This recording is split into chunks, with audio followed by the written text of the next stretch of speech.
अगर आप चाहते हैं निषाद फिल्म के ऑडियो वीडियो सबसे पहले आप तक पहुंचे, तो इस चैनल को सब्सक्राइब करें और साथ ही बेल आइकन को दबाना ना भूलें।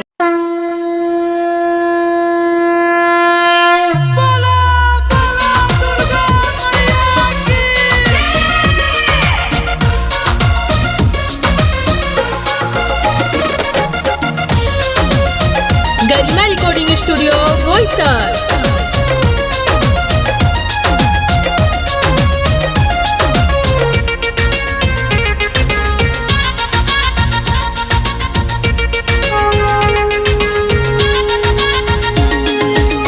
यही निमिये परमाई झूलेली झूलनवा सेवक का बोले जयका ये हो माई सेवा का बोले जयका।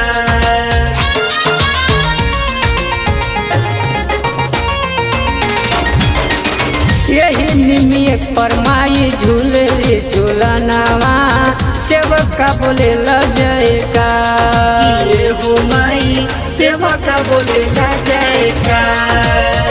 लाले बचूड़ी बिंदी लाले रे चुनरिया शोभेला माई के सिंगार ये हो माई सेवा का बोले जयका।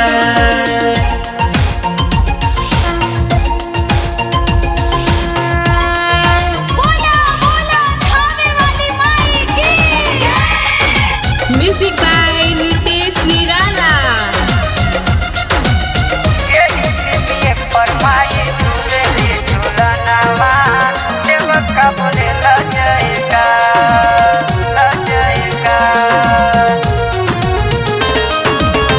घुघुरी बतासा के नरियल चढ़ावे रुस जाली मैया तो सब ही मनावे।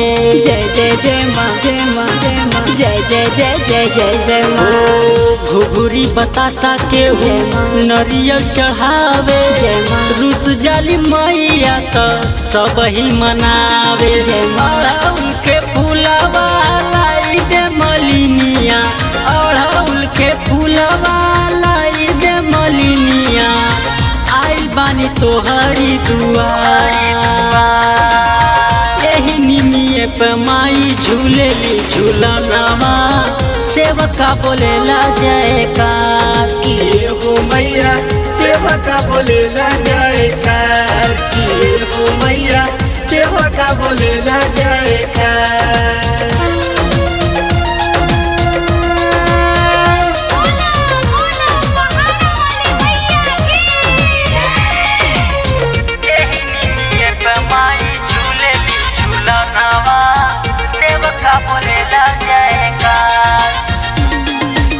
रेशम के डोरिया बा सोने के पलनवा कब अबुए हो माई हमारे अंगनवा